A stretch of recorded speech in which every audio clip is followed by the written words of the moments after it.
tambahi dikit nih 110 gitu loh. Ya udah 107, oke deal, kapan dilihat? Nah kan, jadi kalau pas dia lagi matiin kamera berarti lagi nerima telepon, itu cirinya itu.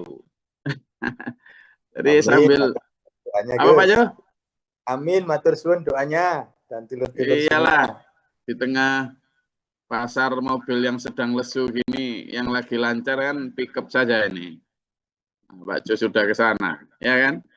Jadi senang saya dengar gini, produktivitas dulur-dulur tetap lancar ya, semoga sehat juga, rezekinya juga dimudahkan oleh Allah, sehingga ngajinya juga kencang. Oke, dulu semua kita alhamdulillah sudah sampai di akhir dari surat Al-Anbiya. Sambil tetap bekerja, sambil tetap produktif, ayo kita murojaah. Murojaah, mengulang kembali apa yang sudah kita pelajari mulai ayat 1 sampai ayat 112 kemarin. Seperti biasa, dulur-dulur monggo yang punya penekanan di beberapa ayat atau yang ingat tentang hal-hal menarik dan mendasar, disilakan untuk menyampaikan kembali. Monggo yang mulai dari Australia sampai Singapura, dari Papua sampai Aceh, mungkin ya dari Papua sampai Aceh, dari Singapura sampai Australia, mungkin ada yang mau menyampaikan hal-hal yang menjadi titik tekan atau menjadi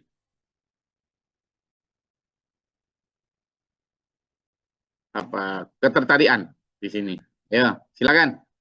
Mungkin itu ada Mas Heri lagi nunggu kerja laundry-nya. Jadi sambil nunggu pelanggan laundry, sambil ngaji. Monggo siapa aja silakan. Ayat 1 sampai ayat 112. Tidak harus surut, dipilih di tengah juga boleh. Intinya kita mengulang kembali merojaah, sekarang giliran sampean yang menyampaikan, saya yang mendengarkan. Sekarang giliran saya yang mendengarkan, sampean yang menyampaikan. Silakan. Saya ingin mengulang cerita. Silakan Bu Mesti. Dia tertarik ingin mengulang cerita Nabi Ayub di surat Al-Anbiya ayat 82 sampai 86. A'udzubillahi minasyaitonirrajim. Bismillahirrahmanirrahim. Wa minas sayatini ma yahusuna lahu wa ya'maluna amalan duna dzalik wa kunna lahum hafidin. Di sini bahwa Allah diterangkan bahwa Allah yang menundukkan setan baik di darat maupun di laut. Nabi Sulaiman pun tidak punya kuasa apapun. Seperti kisah Nabi Ayub. Nabi Ayub ceritanya sangat tekun dalam beribadah walaupun diuji banyak, walaupun diuji kayak apa tetap beribadah. Setan itu menggoda Ayub namun tidak berhasil. Akhirnya setan lapor kepada Allah karena setan jika akan menggoda siapapun izin sama Allah.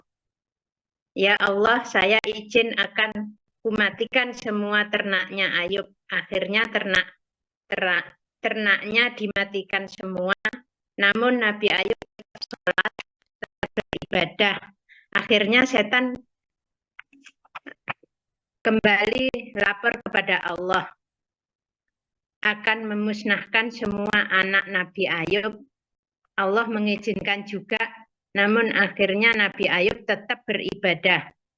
Walaupun anaknya dibunuh atau dimatikan, tetap Ayub beribadah. Sekarang saya ingin membuat Ayub sakit gatal gitu. Akhirnya setannya itu jengkel, kemudian Nabi Ayub akan dibuat sakit gatal sangat parah. Allah juga mengizinkan, tapi setelah diuji sakit kulit, Ayub tetap beribadah. Akhirnya Ayub diusir takut menular, diusir dari pemukiman takut menular, sendiri di hutan, istrinya di rumah, Namun istrinya ini takut digoda oleh orang lain, jadinya badannya dibuat dirinya itu jelek supaya tidak digoda orang jahat. Akhirnya istrinya meminta Ayub supaya Ayub berdoa kepada Allah ingin supaya dikabulkan penyakitnya. Akhirnya Nabi Ayub berdoa kepada Allah, dijadikanlah seorang yang ganteng. Waktu pulang ke rumah, istrinya kaget melihat orang ganteng karena dikiranya orang lain. Akhirnya istrinya percaya kalau itu Nabi Ayub karena dilihat dari ciri-cirinya mungkin percaya dengan suaminya kalau itu Nabi Ayub. Nah, di sini kesimpulannya orang diuji separah apapun, kalau memang doanya itu benar-benar tulus, Allah akan kabulkan. Mungkin itu dari saya, Gus. Terima kasih. Assalamualaikum warahmatullahi wabarakatuh. Waalaikumsalam warahmatullahi wabarakatuh. Oke, makasih Bu Mesti. Mesti ngambil tentang kisah Nabi Ayub. Oke. Alhamdulillah. Silakan selanjutnya. Sinten malih, silakan.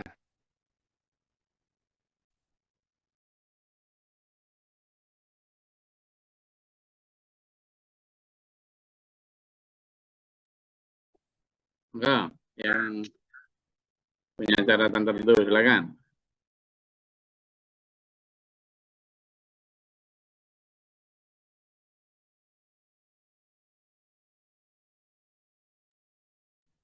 Silakan Pak Sur. Siapa tadi? Pak Sur, silakan.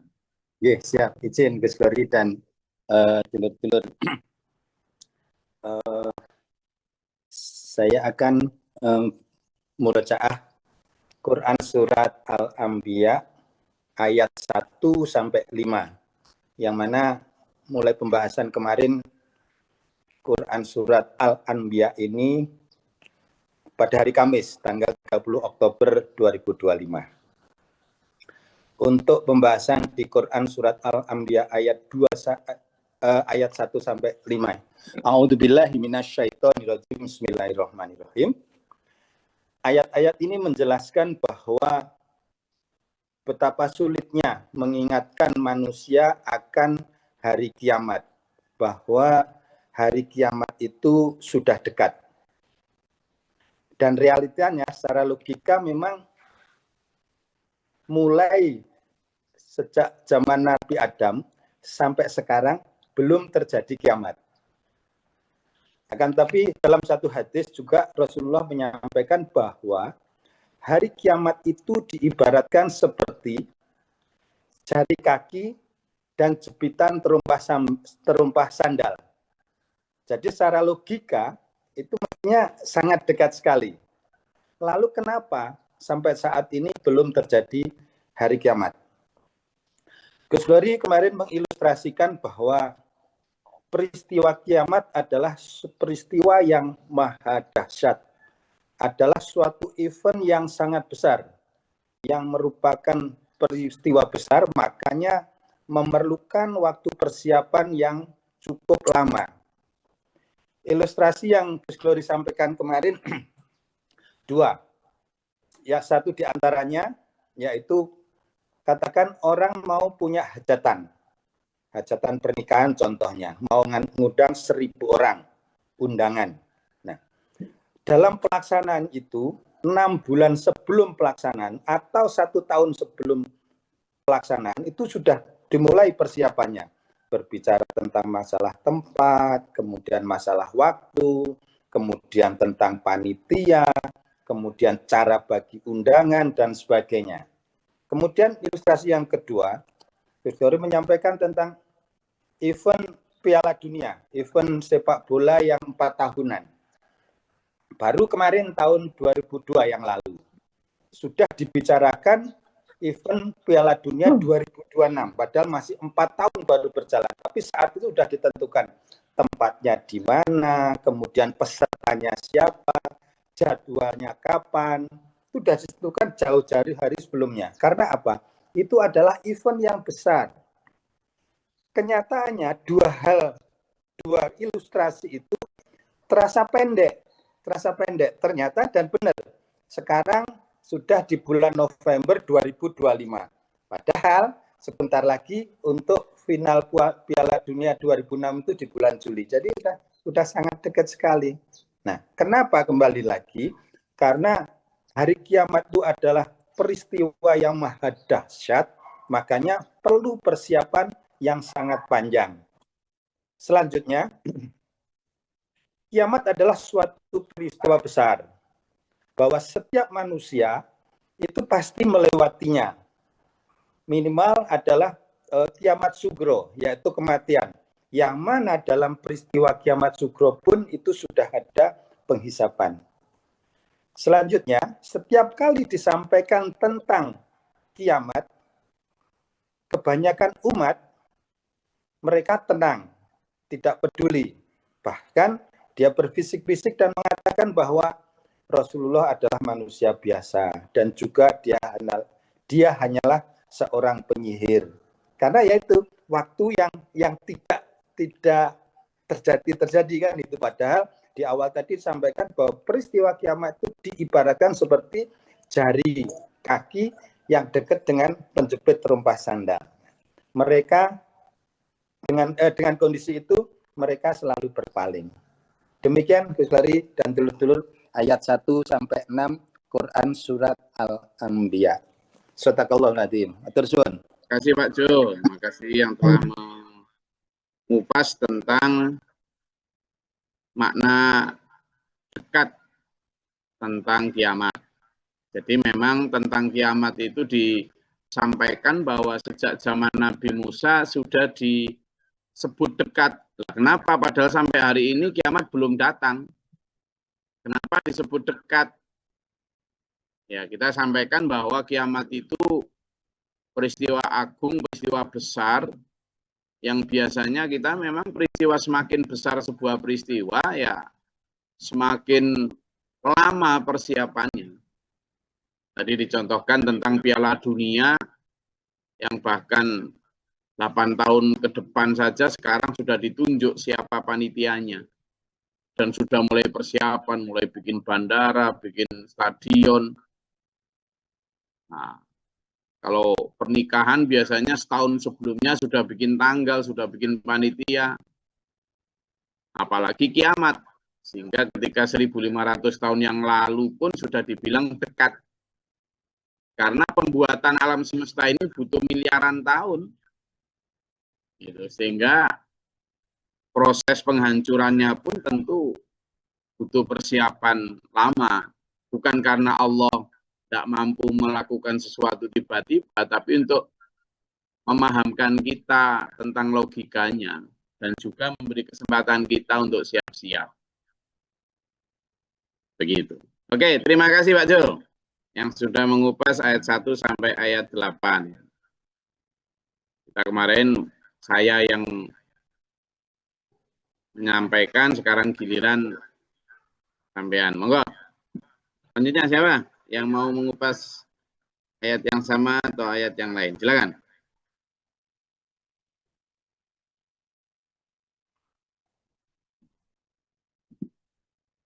Monggo, ayo. Lebih cepat nyaut, lebih baik. Nah, silakan.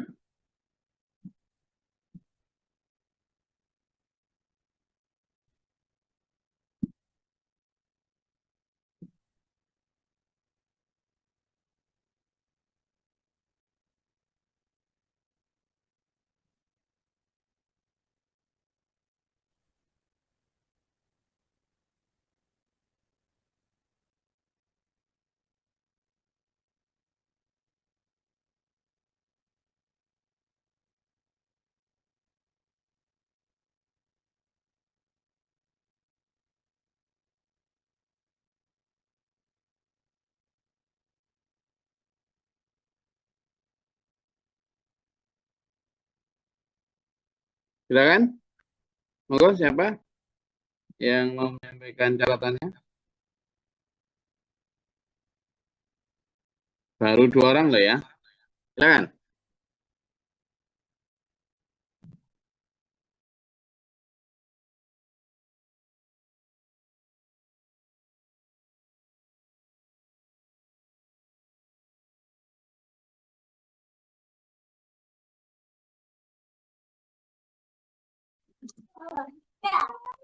Bismillahirrahmanirrahim. Mohon izin melanjutkan review ayat 6 sampai 10. Pertama, makna mukjizat Nabi Muhammad. Tentang kalau nabi-nabi terdahulu itu seperti Nabi Musa bisa membelah lautan, Nabi Isa bisa menghidupkan orang mati, Nabi Ibrahim bisa dibakar api tidak menyala. Nah, Nabi Soleh mengeluarkan unta dari batu. Nah, katanya Nabi Muhammad, katanya kamu itu khatimul anbiya, pemimpin para nabi lah, kamu kok nggak punya kesaktian apa-apa. Itu menurut kaum Nabi Muhammad. Karena mukjizat Nabi Muhammad adalah berupa Al-Quran, tidak berupa kesaktian-kesaktian seperti nabi-nabi sebelumnya. Yang kedua, apakah orang-orang yang minta bukti kedatangan mukjizat itu kemudian kunjung beriman? Padahal mereka walaupun diturunkan malaikat dari langit pun juga tetap mengingkari para rasul-rasulnya. Poin yang ketiga, para nabi dan rasul yang diutus Allah itu manusia biasa, seorang laki-laki yang mendapatkan wahyu, bukan seorang malaikat ataupun yang lainnya, sehingga banyak sekali pengingkaran itu terjadi. Yang keempat, kemuliaan Nabi Muhammad itu bukan sekedar jasad, namun hati nurani, bercahaya, bersinar dari dalam hatinya yang bisa melihat ya hanya orang-orang yang percaya dan mendapatkan petunjuk. Yang kelima, Allah menegaskan, tanyalah kamu dalam segala sesuatu itu ya, tanya pada ahlinya, jangan, maksudnya bertanya pada yang ahli. Gitu. Di dalam surat ini dijelaskan kita menanyakan segala sesuatu itu pada ahlinya. Kemudian di ayat di nomor 6, poin nomor 6, para nabi rasul juga berjalan di pasar, juga makan seperti kalian, juga punya nafsu, syahwat, sehingga banyak sekali ujian yang dihadapi itu sama seperti kita. Punya nafsu, punya syahwat, seperti itu. Kemudian di surat Al-Furqan dijelaskan tentang pembeda dan sebagai Quran sebagai zikron, sebagai peringatan, juga sebagai pelajaran. Itu saja yang dapat saya sampaikan. Terima kasih. Ya, terima kasih Mbak Umiana tentang bagaimana Nabi adalah dua dimensi, ya, baik sebagai bashar maupun sebagai utusan Allah. Dalam banyak ayat, minimal beberapa ya, ada di surat Al-Kahfi juga disampaikan selain surat Al-Anbiya ini, bahwa Nabi itu selain sebagai nabi atau utusan Allah, juga beliau adalah seorang manusia biasa, bashar. Sebagai seorang bashar atau rojulun, laki-laki di antara kita, ya beliau tetap butuh makan, merasakan lapar, haus, butuh minum, ngantuk, butuh tidur, capek, butuh istirahat, kadang juga kecewa, kadang sedih, kadang marah, kadang ya, kalau dilukai juga berdarah. Jadi nggak ada hal-hal yang sifatnya kayak klaim orang sekarang gitu. Saya nggak pernah tidur. Saya itu tidur tapi sebenarnya melek. Apa aja tuh ya, tidur ya tidur. Para nabi, para rasul itu sangat sangat manusiawi. Gitu. Beliau ketika dilukai ya terluka. Nabi Muhammad SAW sampai tanggal giginya ketika dalam peperangan berdarah juga. Ketika dilempari batu di Taif dia berdarah. Para nabi yang lain sama ya, juga sakit, juga pernah rasa semua. Ya. Sama, jadi itu justru menjadikan Nabi Rasul itu sempurna. Karena kemudian memiliki pengalaman untuk sebagai manusia biasa, sehingga dalam menyampaikan risalah itu tidak diukur seperti malaikat, tapi diukur sebagaimana manusia biasa. Itu justru yang membuat dakwah beliau menjadi lebih manusiawi. Ya. Oke, selanjutnya ada lagi? Oh, di Bu Mesti sudah bicara tentang Ayub, Pak Jo tadi sudah bicara tentang kiamat, lalu Mbak Umiana bicara tentang Rasul yang seorang Bashar. Selanjutnya, monggo. Siapa yang mau menambahkan? Izin Suratni, Gus. monggo. Assalamualaikum warahmatullahi wabarakatuh. Saya akan menyampaikan sedikit yang saya ingat. Mudah-mudahan bermanfaat. Bismillah. Dalam Islam, masjid itu bukan hanya tempat ibadah. Akan tetapi masjid itu merupakan wajah bagi umat Islam. Maka Nabi Ibrahim menghancurkan patung-patung, disisakan yang satu saja yang besar.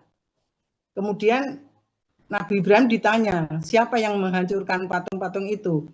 Tanyakan saja pada yang paling besar itu. Kemudian mereka menjawab, kamu kan tahu kalau patung itu tidak bisa berbicara. Dan mengapa tidak bisa berbicara, disembah? Itu jawabnya Nabi Ibrahim. Kemudian Nabi Ibrahim akan dibakar.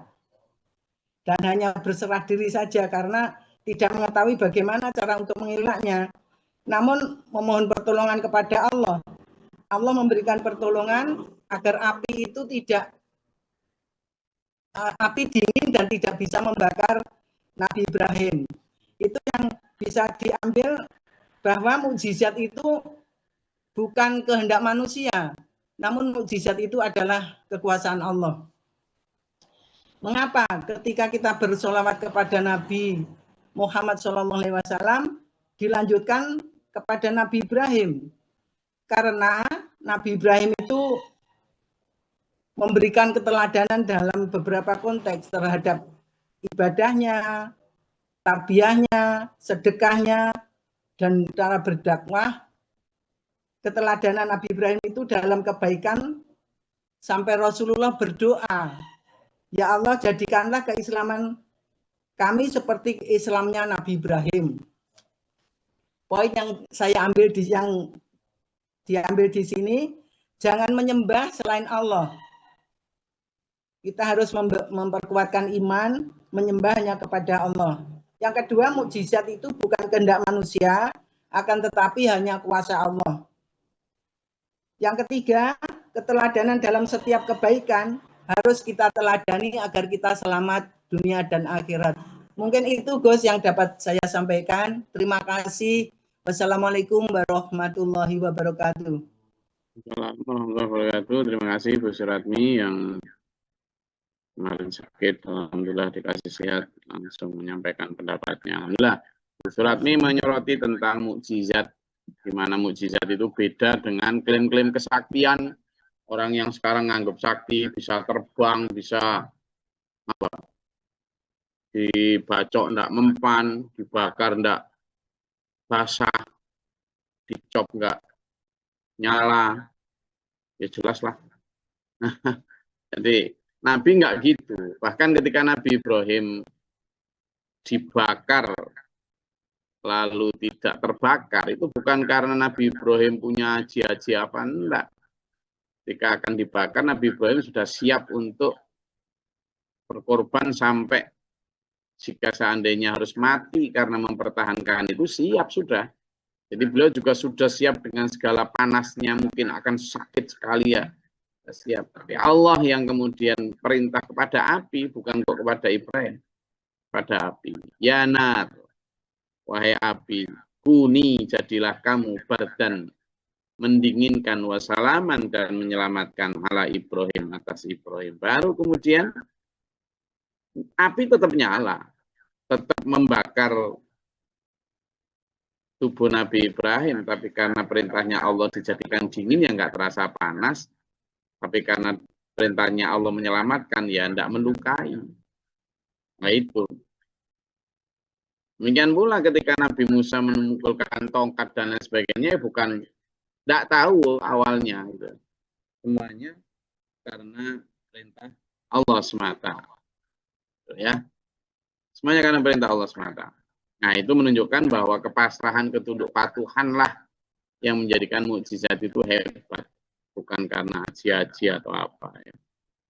Oke, selanjutnya, monggo kalau ada yang mau lagi silakan menyampaikan catatannya. Bismillah, izin Gus. Silakan, Bu Yayan, Bu Mila, monggo. Bismillah, ayat 87 sampai 91. Kisah Nabi Yunus ketika beliau pergi dalam keadaan marah kepada umatnya. Nabi Yunus berpikir perjalanannya akan baik-baik saja. Padahal hal itu keliru di mata Allah jika belum ada perintah. Di tengah perjalanan perahunya nggak mau jalan, nahkodanya bilang bahwa mesin atau layarnya baik. Ada orang sakti di kapal tersebut yang bilang ada satu orang nggak boleh naik kapal ini. Setelah dicari, orang yang membuat kapal tersebut tidak mau jalan, maka ditelusuri ada beberapa orang. Akhirnya diundilah di antara mereka dengan sapu lidi yang ada kainnya. Beberapa kali diundi, yang ambil selalu Nabi Yunus. Setelah diundi beberapa kali, akhirnya Nabi Yunus diputuskan. Nabi Yunus yang membuat kapal tersebut tidak mau jalan, dan akhirnya Nabi Yunus dilempar ke laut dan masuk ke mulut ikan yang sangat besar. Alkisah sampai saat ini ikan itu dipercaya masih hidup sampai saat ini hingga hari kiamat. Ikan tersebut sudah tidak seperti ikan, namun sudah berbentuk pulau. Ada yang memberi ilustrasi ikan tersebut seperti pulau bergerak pelan-pelan tanpa disadari manusia. Wallahu a'lam seperti apa. Ketika itu Nabi Yunus menyadari kesalahannya. Setelah menyadari kesalahannya di dalam perut ikan, beliau berdoa, La ilaha illa anta subhanaka inni kuntu minadz dzalimin. Itu kisah Nabi Yunus. Pun demikian dengan Nabi Muhammad yang juga pernah merasa bersalah. Padahal beliau, para nabi tersebut selalu terjaga dari setiap kesalahan. Dan Nabi Adam pun juga pernah merasa pernah merasa bersalah dan berdoa, Robbana dzalamna anfusana wa illam taghfir lana wa tarhamna lanakunanna minal khosirin. Inilah pelajaran atau ibrah yang bisa kita ambil dari para nabi untuk selalu bersabar kepada umatnya. Demikian Gus, singkat belajar. Bismillah. Matur nuwun. Assalamualaikum warahmatullahi wabarakatuh. Terima kasih Yayan Bu Mila yang telah menyampaikan catatannya terkait dengan kisah Nabi Yunus. Banyak ibrah yang kita bisa dapat ya dari kisah Nabi Yunus itu, terutama tentang ketaatan terhadap komando. Jadi dalam berdakwah, dalam hidup ini kita tidak bisa melakukan apa-apa itu tanpa komando. Bahkan seandainya dalam hal dakwah sekalipun. Sama dengan kita ibadah ya, sholat misalnya. Sholat itu ya harus sesuai aturan, sesuai komando. Sholat di perintah maghrib 3 rakaat. Kita pengennya semakin banyak kan semakin baik. Kita tambahin dong maghrib jadi 7 rakaat. Nggak bisa. Itu mungkin baik, tapi tidak benar. Karena kalau bicara benar itu sesuai aturan, sesuai komando. Komandonya Rasulullah, sholat. Komandonya Nabi, contohnya adalah sholat maghrib 3 rakaat. Ditambahi ya, keliru jadinya. Itu baik tapi keliru. Ya sama aja enggak boleh. Sama dengan Nabi Yunus waktu itu, menyimpulkan bahwa umatnya ini udah nggak bisa diatur, sudah susah. Maka ditinggalkan. Niatnya baik untuk mencari umat lain gitu, tetapi di mata Allah tidak bisa begitu. Kamu kalau tidak dikomando untuk berangkat ya jangan berangkat, jangan pergi. Rasulullah Muhammad SAW sendiri selama di Mekah itu sebenarnya sudah sangat tidak kuat ya, saking bukan tidak kuat karena tidak sabar ya, tapi merasa sangat berat sekali. Tapi karena beliau taat sama komando, sebelum diperintah untuk pergi dari Mekah, ya tidak pergi. Lalu ketika memasuki tahun ke-10 sampai ke-12 itu, kita perintah hijrah. Lalu kemudian benar-benar hijrah. Nah, disitulah kita dapat ibroh yang disampaikan Bu Yayan tadi tentang kisah Nabi Yunus yang kemudian dimakan ikan, ya, dan kemudian ternyata betul begitu mengikuti komando akhirnya mendapatkan umat yang baik. Terima kasih. Bagus. Banyak sekali tadi dari Nabi Ayub, Nabi Yunus, sampai kisah tentang kiamat, tentang macam-macam. Mau silakan, tambah lagi. Siapa lagi yang mau menyampaikan? Silakan, Bu dari Kalimantan, silakan. Assalamualaikum warahmatullahi wabarakatuh. Mohon izin Gus untuk menyampaikan catatan yang hanya sedikit, mungkin kurang lengkap. Masih tentang kiamat Gus, di surat Al-Anbiya ayat 103 sampai 106. A'udzubillahi minasyaitonirrajim.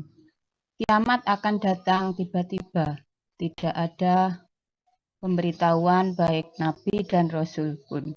Tidak tahu, hanya Allah lah yang tahu. Tetapi kalau tanda-tanda kiamat, nabi dan rasul diberitahu sama Allah. Kalau kita lihat tanda-tanda kiamat sekarang, semua sudah muncul. Misalnya zina, pembunuhan, anak durhaka kepada orang tua, bencana alam, wanita berpakaian tetapi telanjang. Adapun ilmu agama pun sekarang hanya jadi sandangan. Memiliki ilmu tetapi tidak diamalkan. Kemudian waktu pun berjalan menjadi cepat.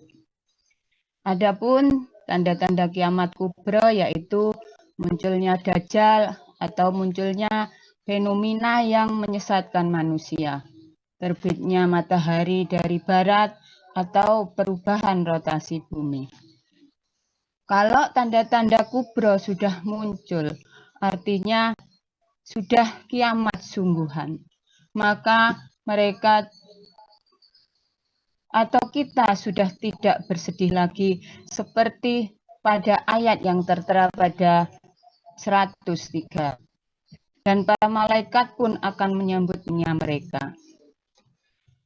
Dan pada hari itu langit akan digulung seperti lembaran-lembaran kertas. Jika yang digulung semua galaksi, maka sungguh dahsyat sekali. Kemudian Allah memulai penciptaan lagi dan Allah yang akan melaksanakan lagi. Wallahu a'lam. Buat Allah itu sangat mudah.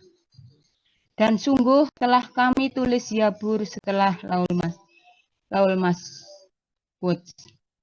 Ini akan diwariskan kepada hamba-hamba yang soleh-soleh. Di sini hamba yang soleh selain manusia adalah para malaikat. Dan di dalam Quran terdapat petunjuk bagi orang-orang yang menyembah Allah. Mari berpikir realistis, optimis, produktif. Berpikir hidup tidak selamanya dan mempersiapkan untuk kehidupan berikutnya. Ini kumawan Gus yang saya ketahui, mohon maaf. Matur mbah nuwun. Assalamualaikum warahmatullahi wabarakatuh. Assalamualaikum warahmatullahi wabarakatuh. Terima kasih Bu Parni yang sudah mengupas beberapa ayat dengan kajian masing-masing, dan memang ukuran kebaikan sangat ditentukan oleh seberapa implementatif kita dalam mengamalkan Al-Quran. Oke, terima kasih. Ada lagi? Masih ada waktu? Siapa yang menyampaikan catatannya? Silakan. Senang saya. Moga.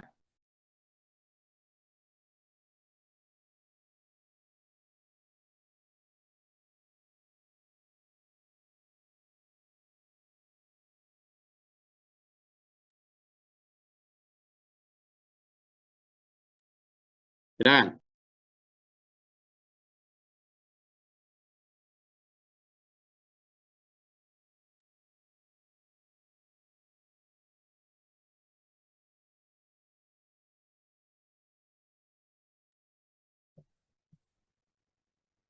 Monggo, yang belum atau tadi yang sudah untuk menambahi lagi juga boleh. Silakan Mbak Ida. Bismillahirrahmanirrahim. Quran Surat Al-Anbiya ayat 97 sampai ayat 101, yakni yang pertama, janji Allah pasti datang dan datangnya itu sangat dekat. Karena sudah diberitahu oleh Rasulullah sejak 1500 tahun yang lalu, sudah dikatakan dekat. Apalagi sekarang 1500 tahun telah terlewatkan. Sementara tanda-tanda kiamat sudah nampak dan ada di keliling kita, dan juga para ilmuwan fisika juga menyatakan kalau bumi ini sudah sejak miliaran tahun yang lalu. Jika demikian, maka otomatis kiamat ini sangat-sangat dekat. Maka sesegera untuk persiapan. Yang kedua, antara penduduk surga dan penduduk neraka sudah tidak ada rasa atau mati rasa. Penduduk surga tidak ada rasa kasihan karena akan mengurangi rasa kenikmatan. Penduduk neraka tidak bisa minta dikasihani meskipun hanya setetes air. Makanya saat di dunia inilah rasa kasih sayang terhadap keluarga agar terhindar dari api neraka, agar tidak merintih di neraka. Maka ayo kita mengajak dan menyayangi kepada keluarga kita. Demikian yang bisa kami simpulkan di Quran Surat Al-Anbiya ayat 97 sampai 101. Terima kasih.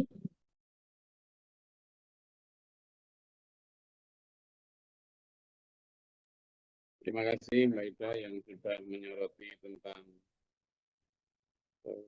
kiamat juga, dan juga tentang bagaimana mereka menyesal ketika mengetahui kerugian mereka di dalam hidup di dunia, tidak mengikuti Tuhan, dan juga kemudian adaan kita untuk menyelamatkan diri, keluarga, dan umat supaya tidak merugi di sana. Ada lagi? Siapa yang punya catatan mau menyampaikan ayatnya? Tadi sudah berbagai ayat. Silakan.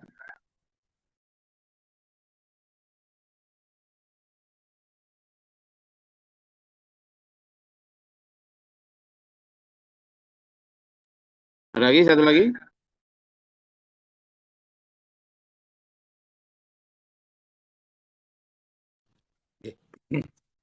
Izin Gus. Untuk penutup ayat guys, Quran Surat Al-Anbiya ayat yang terakhir kemarin, ayat 107 sampai 112.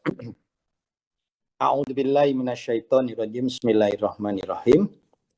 Bahwa ayat-ayat ini menjelaskan bahwa lil alamin itu tidak hanya untuk manusia saja, akan tetapi kepada semuanya, baik manusia, binatang, tumbuh-tumbuhan, dan sebagainya. Rahmat di sini adalah untuk seisi dunia, bahwa agama Islam dan Rasulullah diutus di sini untuk seluruh alam, bahwa kehadiran datangnya Islam itu adalah menjadi berkah. Ada seorang peneliti yang menyampaikan bahwa gema suara adzan itu selalu menggema setiap saat, mulai dari ujung dunia sebelah timur sampai sebelah barat. Dari sisi aturan membuktikan bahwa aturan agama Islam itu bermanfaat untuk segenap alam. Allah menciptakan alam semesta, maka sudah pasti Allah lah tahu cara merawatnya.